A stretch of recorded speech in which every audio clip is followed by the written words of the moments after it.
Hey everyone, welcome back to Hyper's Mods. Today we'll be going over flow control in Unreal Engine 5 Blueprint. We'll be going over the gate, FlipFlop, do once, sequence, branch, MultiGate, and do in. By the end of the video, you'll have a better understanding of when and where to use these and where you might want to see them, and even in some cases you may not want to use these. We will start off with how you will find these nodes. I've listed comments on all these. For the gate, it's pretty easy. You hold G and left click. For the flip-flop, it's a little bit harder. There's not a keybind for that, so you'll have to right click and then just type in FIL, and it'll highlight. You can just hit enter at that point. For do once, you'll right click and do space ON, and you can hit enter at that point. For sequence, it's also really easy. Hold S and click. For the branch, really easy, hold B and click. For the multi-gate, hold M and click. For do in, this one's kind of tricky. You have to type in flow and then do in. And that's how you get those nodes. The first node we'll be going over is the branch. I covered this in another video, but I'll cover it here again. The branch has one input and two outputs. The condition, if it equals true, it will follow this execution. If it equals false, it'll follow the false execution. And we can put a variable onto the condition. And that way we can change this value at runtime. If we don't have a variable or if we don't have anything leading into this, this is just a static value. It is not editable via Blueprint, other than just simply clicking it and it'll be baked that way. There's no editing this. And here again on begin play, I enabled inputs, and I have a couple of inputs related for the branch. If I click 0 on the numpad, it'll set our integer to 0, 1 to 1, 2 to 2, 3 to 3, and so on. I have the tick connected to our function for our branch. This is showcasing how to translate other variable types into a Boolean to evaluate via branch. And so here's our integer that we're changing via the inputs. And if it equals 0, it'll go here. If it does equal 0, it'll print here. Otherwise, it'll go false. And then if it equals 1 or 2, it will go here and print 1 or 2, and 3 to 3, 4 to 4. And at the end, this shows a value by exclusion, because we're not necessarily looking for any other values, but we know that it didn't go true on any of these. So it is either equal to more than 4 or less than 0. And in this case, it is equal to 5, but we're not looking for 5. We just know that it skipped all these. And I'll go ahead and show that. Our actor is in our level here. And the way to get an actor, right click, then blueprint class, click actor, and then you can add all of your blueprinting there. And that's all I did to obtain these two. The branch is for the other video I mentioned earlier. I'll go here, and it popped up on my other screen here. I'll show you. Currently it equals 0. If I press 1, it's either 1 or 2. 2, same thing, I set it to 2. 3, it equals 3, 4, and then 5. Again, it tells us that it's either more than 4 or less than 0. I'll move this over so we can see the graph in action. And I have it on my other screen changing the values. And you can see on the bottom right what values I'm hitting. So if I hit 1, it'll switch over to 1 or 2. And again, if I hit 2, same thing, because it's doing an OR on that one. If I do 0, it's true, so it's firing that. 3, 4, and 5. The next node we'll be going over is the sequence. The sequence is something you want to see very often. You will see it quite often. It's a very handy node. It has one input and it can have multiple outputs. You just press the add pin to add as many as you want. And then you can right click it and remove pins, or you can add before or add after, depending on what you're trying to do.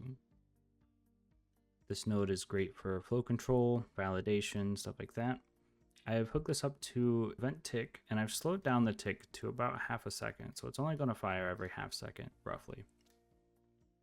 And I've delayed this a little bit because the sequence, this is such a small amount of information that's happening. It's happening, pretty much all of these are happening almost instantly.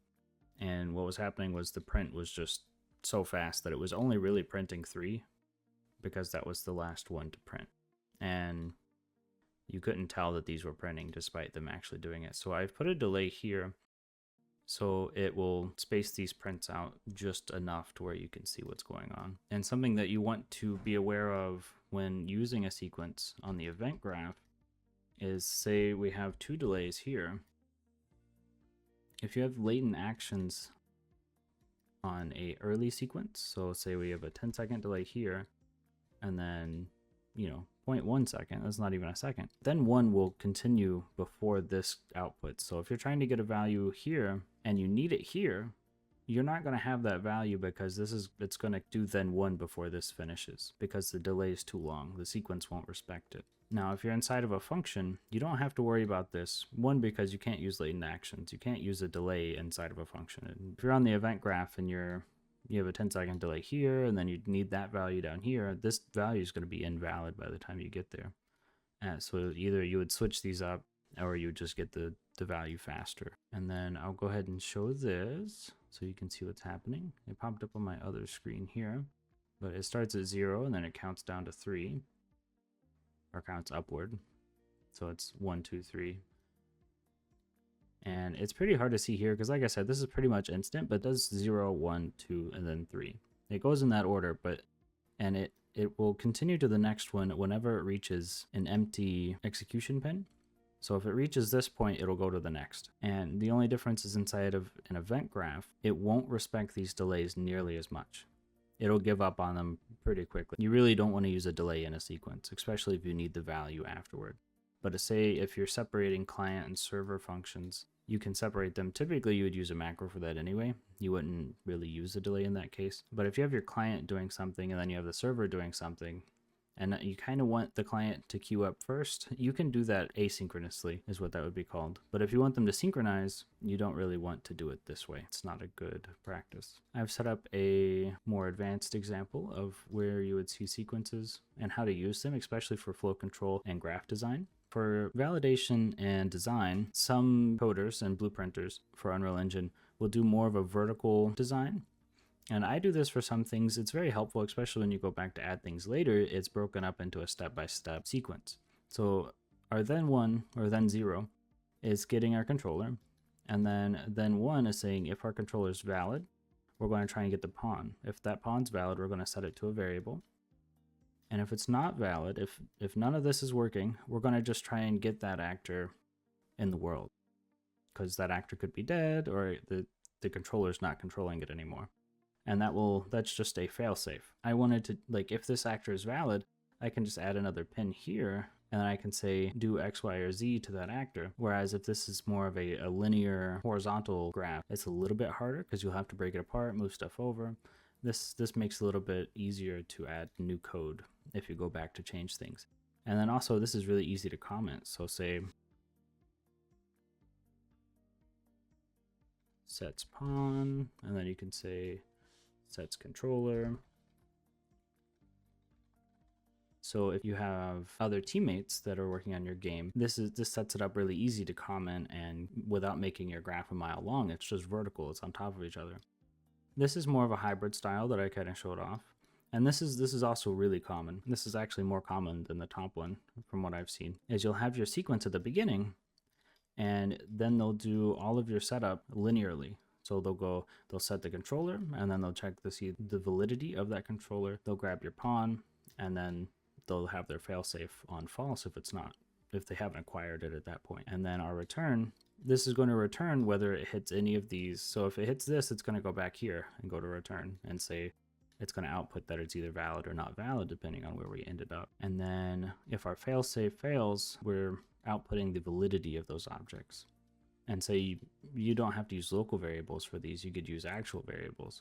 And then if they don't set, you can just use this function to see if they were valid or not. Down here, I've set up a just solely linear to see what the difference is and why having the sequence is so beneficial. In this one, it uses no sequences, but it uses multiple return nodes. And all 3 of these graphs are exactly the same. These are just examples. Without confusing you, this is just an idea. And for the linear design, you would just add a return every time you have an empty execution. So If you have an execution pin, you'd add a return over here, you'd add a return over here, and then false, you'd add a return. The issue with that is that there's going to be a chance that maybe you're just tired or you're not paying attention.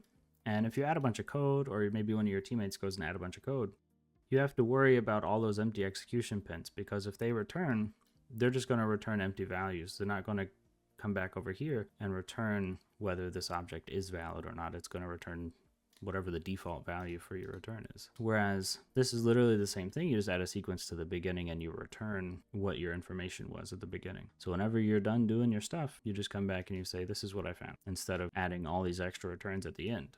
And this way can be more beneficial. Some people like doing this, some people like doing the other way. This is just more consolidated. And if you want to add more stuff, so say I found the controller and then I want to turn it blue, turn it red, or, you know, just whatever I want to do, I can add it here, or I can add another pin here without jumping in, disconnecting that, moving all this to the side, and then putting more code there. I can just add another pin to my sequence. The next node we'll be going over is the do in node. This one's kind of tricky to get. Like I said before, you right click and type in flow and then do in. You have to spell flow right though. And you can hit enter at that point to get it. This one has two inputs and an integer that it evaluates with one output and an integer output for the counter of how many iterations it's done. This one is kind of niche. I have only used this a handful of times and I've only used it for specific things. It is a very handy tool when you need it. It simplifies a lot of things in the blueprint compared to if you were going to do it without them. And I'll showcase this here in just a moment. We have two more inputs connected to a print for when I reset it. And then the output is connected to a print string as well. And then I'll show you my use case for when I use the do in. We'll go ahead and show this and here. So if I hit 6 is how many times I've clicked it. So 2, 3, and it won't let me click anymore because I set it that value to be 3. If I hit 7, I can do 3 more times. So see, and you can see on the bottom right how many times I've clicked it and what keys I'm pressing. And I will show the blueprint off visually now. So, and as you can see, the exit isn't lighting up.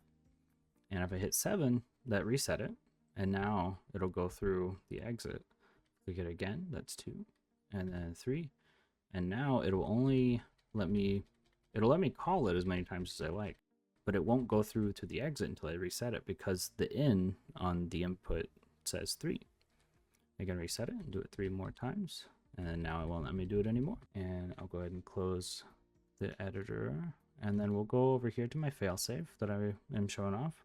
The do in is good for inside functions if you're trying to generate loot tables with user configurable loot tables. This is just a test array. Typically you would have a struct or a data table or JSON or something that you evaluate to set that value. And it'll be a lot more than just Booleans. It'll have your items, it'll have your chances to drop or your chances to acquire those items, etc., etc. More outlining like RPG style games. And it could evaluate many other things. This is just a use case that I've used this before specifically. And say you're generating loot for say your chest or for your drops, you can go and loop through all the things that can possibly drop, and then you'll have a sequence, one that resets the do in to make sure if you're filling up multiple chests or you're giving loot to multiple players at the same time, you want to reset the do in each time that you're trying to do it. Otherwise you'll run into a cap, and then if there's too many players, it'll only loop 100 times or 1,000 times, whatever you set the do in to. So you want to make sure for each player or for each chest you reset it. And the reason why we use the do in is to make sure that the while loop doesn't cause a loop crash. You get stuck because you don't have valid data or there's not enough information. The chances are just too high. So you'll run a weighted bool. So say you have a 0.001% chance to get that super rare item, and you loop through that loop 100 times and they still haven't dropped it just because it's so rare. You don't want to keep looping. You don't want to keep trying. And this is for a configurable loot table. This isn't for a static loot table. So you don't know what the user is going to set those values to. And you don't want it to loop 1,000,000 times because that'll cause it to crash. So it'll just crash the game, crash the server, whatever you're trying to do it on. You only want it to try a max of 100 times, or even the user configurable value where they just try to do it 10 times or 5, etc. And with invalid data, say that those values never equal what you think they're going to equal. And then now you've protected yourself from crashing forever just because you had the do in there once. And it saves you a lot of time. It saves you a lot of headache. The next node that we'll be going over is the do once. Very similar to the do in, but it's only for one iteration only. It has two inputs. One is a reset and one is the input. It has a Boolean that it evaluates, which is start closed, meaning that you have to reset it before you can do anything. And one output, which is completed. I've set up example here. Now this is mainly for the event graph. You really won't use this in functions very often because it stores its data and it won't do that inside of a function. A lot of the benefit of this is that it stores whether it's reset or usable. And inside of function, this would only work inside of a loop or if you're looping back onto itself, because it will only store its information for as long as the function's running, and the function won't run twice unless you're looping it. And here we have, if I hit number 9, it will reset, and if I hit number 8, it will just fire. I'll go ahead and showcase this. And again, it will print. So number 8, so it's used. If I click 8 again, it won't keep printing. You can see me clicking it on the bottom right there. It won't keep doing it. If I hit 9, now it's reset, and I can hit it again. 9, 8, 9, 8. We can see that in action. This is very simple, very similar to the do in. And if I hit 8, see that it's not going through to completed. And if I hit 9, now I can hit number 8 once and it'll go through. And if I hit it again without resetting, it won't do it. The next node that we'll be going over is the FlipFlop. It has one input and two outputs with a Boolean output saying whether it's A or B. It'll be true if it's A and B if it's false. And I have an example here. This is also mainly used for the event graph unless you're looping again, because it does the same thing as the do once and it stores whether it's on A or B. If you run a function and you use a flip-flop, it will always go to A first. Always. So unless you're looping, it will only ever run A. And if it loops back on itself, it'll do B the second time, and then it'll do A the third time, and the fourth time it'll do B. So if you have alternating actions on a loop, this is a potential use. That's a very niche situation. I've never heard of anyone wanting to do that. But if you did, there you go. Maybe you have some disco lights and you're alternating colors, and you want to loop through your disco balls and change them alternatingly. You could do that. Maybe a checkerboard pattern, alternate white and black dynamically. I mean, I could think of a couple of things that you could use it for, but that is a very niche thing. And we'll go through and I will start pi so you can see how that looks. And I have it set to the backslash. And it used A, used B, used A, used B. And I'll show you that here as well. Use B, use A. Use B, use A, use B, use A. And it doesn't matter how fast I do that, they're going to alternate forever. And if this is on the event graph, it'll hold that value for the existence of the actor. If it's in a function, it will always start with A. The next node that we'll be going over is the MultiGate. To get that node, you'll hold M and click. The MultiGate has two inputs, with two inputs for Boolean and one for integer. And then it's similar to the sequence, it has many outputs, and you just click add pin, and similar to the sequence, you can add before, add after, or remove. It has to have two at least, similar to the sequence. I've set up an example down here. There's the input for just firing it and then resetting it, and this will mostly be used in the event graph. You can use this in a function, but it's a lot less common. And it would also have to be in a loop because it stores which output it's going to do next. You can change the start index. So if I change this to 1, it'll start here and it'll go to 0 last. And isRandom means that it will pick a random output each time. And I'll showcase that here. 6, 1, 2, 3. And I don't have it looping, so it won't go back to 0. I have to reset it to restart it. And I'll showcase what looping does. So if I set it to looping, it will go back. So it'll go 2 and then back to 0, 1, 2, 0, 1, 2. And I'll show that here. So if I click 6, 1, 2, 3, 1, 2, 3, 1, 2, 3. It's similar to the flip-flop. but it continues to go through as many iterations as you've set it up for. So it'll go up to 100 different things. And then if I reset it, it'll go back to 1. So 2, and then reset it, go back to 1. And random does exactly what you would imagine it does. So if I 1, 3, 2, 1, 3, 1, 3, 2, 3, it's random. And if you set it up for looping, it will continue to just pick random outputs. And if you set it for off of looping, it will only use 1, 2, and 3 once each. And it will have to be reset to continue using them. So it'll use 0 one time, it'll use 1 one time, 2 one time, but it'll be a random order. And then you'll have to reset it if looping is off. If looping's on, it'll continue just using random ones forever. The final node we'll be going over today is the gate. You have to hold G and click to get it. And it has 4 inputs and evaluates 1 boolean. It has an input for enter, open, close, and toggle, and 1 exit. This is similar to the MultiGate, but this is more of a door than the MultiGate. The MultiGate is the random order or in order, etc. The gate is, just think of it as a door. It's very simple. I've set up an example down here. We're showcasing if I press 1, it will enter the gate, and the gate has a value for whether it's open or closed. And if it's open, it will allow you to exit, and then it'll print exit about half a second later. That's just to show you so it doesn't print exactly at the same time. Better visualization. If I press 2, I can force the gate to open whether it's open or closed. If I press 3, I can force the gate to close whether it's open or closed. If I press 4, it will toggle the gate to whatever it isn't. And start closed, meaning that I'll have to open the gate in order to pass through. If this is false, it will start open and I won't have to open it to begin with. If it starts closed, I have to open it before it'll let me pass through. And I will showcase that now.